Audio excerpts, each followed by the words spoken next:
you today. I too am from a military family. My wife and I have 4 sons, and they all spent careers in the United States Air Force. I was asked to say a few words about religious freedom. I love my freedom. I love the life that I've had growing up down in Provo, Utah, in a free country, in a free state, in a free city. I didn't realize at the time how blessed I was, but as we moved around the world, I became familiar with people who have not been so blessed in their growing up, who grew up without freedom. And I love my freedom. I love it now more than I ever loved it, because I've seen people without it. I've seen my sons go offer up their lives to preserve our freedom, and it's worth our greatest efforts. In a speech entitled Challenges to Religious Freedom, Elder Dallin Oaks of the Quorum of the 12 Apostles spoke of the importance of advocating religious freedom at a moment when secularism defines much of the attitudes of the world. He began by noting that religious freedoms are anchoring fundamentals to the U.S. Constitution. Anchoring fundamentals to the U.S. Constitution, religious freedom.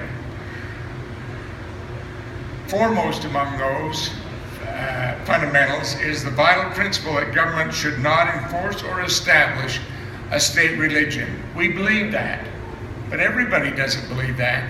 There are people, there are even Americans, that would like to establish a state religion or abolish religion. Wrong.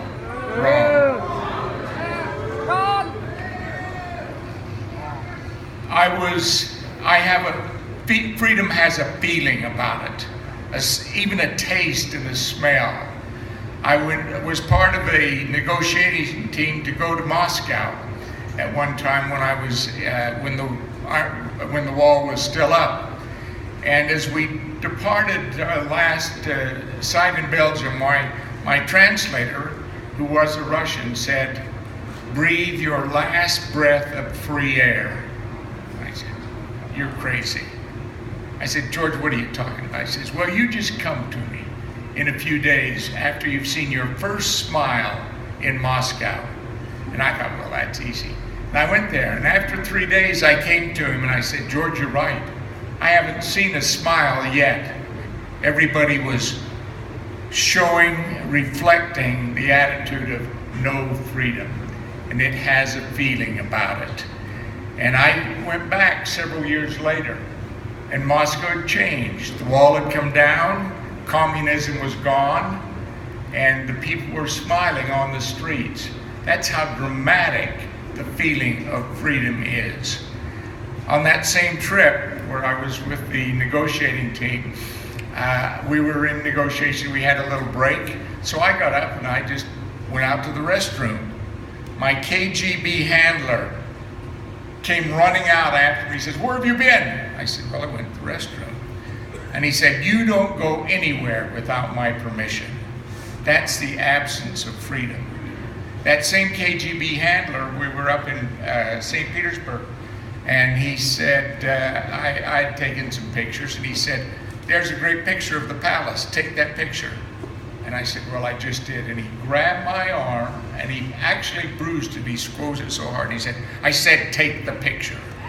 That's how deep the lack of freedom reaches. I said, take the picture. And so I have sensed, I have seen, I have felt, literally around the world, the absence of freedom. I love our freedom. We all should love our freedom and appreciate it.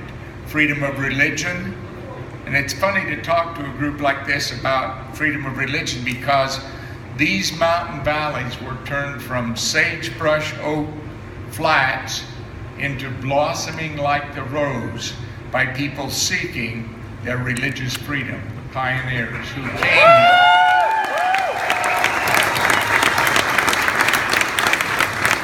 So more than anyone else in the country, we should have a feel for religious freedom and its power and its importance. I testify to you, it is powerful and it is important.